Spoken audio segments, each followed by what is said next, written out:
Jadi kalau Anda sholat kok masih sering salah, dan saya yakin semua orang juga gitu, kalau nggak nabi, nggak wali itu ada ya kesalahan-kesalahan yang tidak fatal-fatal banget, karena ada kebaikan yang Anda lakukan, yaitu ketika Anda dipanggil, Anda istijabah, Anda mengiyakan dengan menghadap.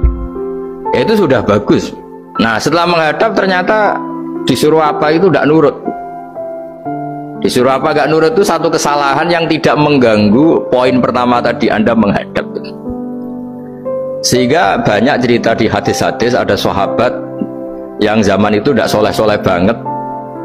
Zaman itu ketika Nabi, saya ini mau sholat ya Rasulullah, tapi jangan diminta berhenti dari begini-begini. Beliau menyebutkan sekian kemungkaran sahabat tadi. Nabi komentarnya itu sayan hahumayakul.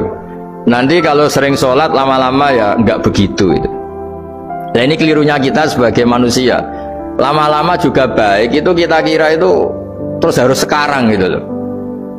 Nah, itu keliru. Harus sekarang itu keliru. Bisa saja kita ini setiap sholat pasti sudah ditulis Allah nanti itu mati baik. Lala nanti habis asar sebelum kita maksiat sudah mati, habis sisa sebelum kita maksiat lagi sudah mati. Jadi barokahnya sholat itu ada waktu yang potensi ya, potensi sholat itu akhir kenangan kita, sholat itu identitas kita, sholat itu status kita.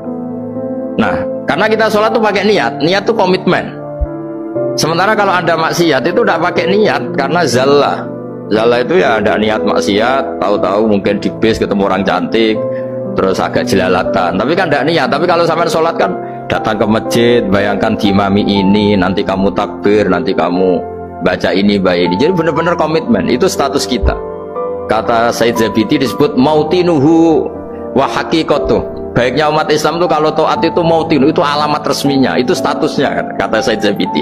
Tapi kalau dia maksiat itu zallah itu kepleset.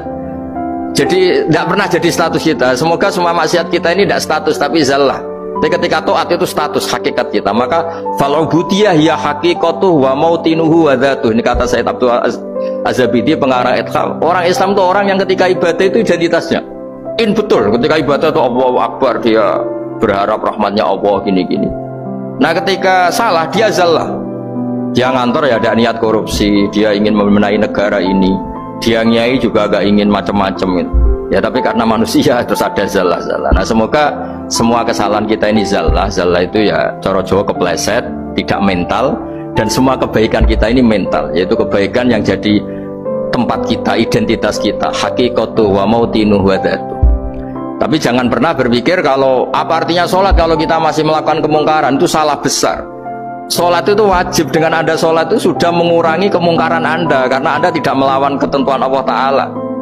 Kayak kita orang Indonesia, meskipun kita koruptor, mau jadi KTP Indonesia sudah bagus, kita mau jadi warga Indonesia, meskipun setelah itu kita korupsi dan salah, tapi lumayan mau jadi warga apa? Indonesia. Orang mau sholat artinya dia menstatuskan diri sebagai hamba Allah, teken kontrak, kalau saya ini hambamu ya Allah, anta robbi, iya karena butuh, iya karena stain. Soal salah ya salah aja, yang sama, kita tetap warga Indonesia meskipun kita salah, meskipun kita koruptor, meskipun kita salah, tetap aja warga Indonesia yang berhak mendapat jatah makan meskipun di penjara, meskipun apa. Sama, kita ini hamba Allah yang mengakui kalau Allah itu Tuhan, kita hamba. Dan barokahnya pengakuan itu insya Allah di cerita-cerita syafaat, kalau kita dosa atau apa insya Allah dapat syafaatnya Rasulullah SAW, karena kita tidak pernah lari dari status kehambaan. Ini yang harus dipegang. Makanya status kehambaan ini nggak boleh hilang. Kita harus sering bilang Robbi, Robbi, Tuhanku yang merawat aku, yang memberi aku. Dengan demikian kita menjaga status kehambaan kita. Dan status hamba ini yang menjadikan orang layak masuk surga, yaitu fadkhuli fi ibadi, kamu harus resmi menjadi hambaku, baru ada perintah wadkhuli jannati. Kalau menjadi hamba aja nggak mau, kita punya keangkuhan, punya keinginan yang mulu-mulu, sehingga seakan-akan kita ini Tuhan. Nah, itu tidak menghamba. Kita harus fadkhuli fi ibadi, baru wadkhuli jannati. Ya, saya kira demikian, semoga ini manfaat.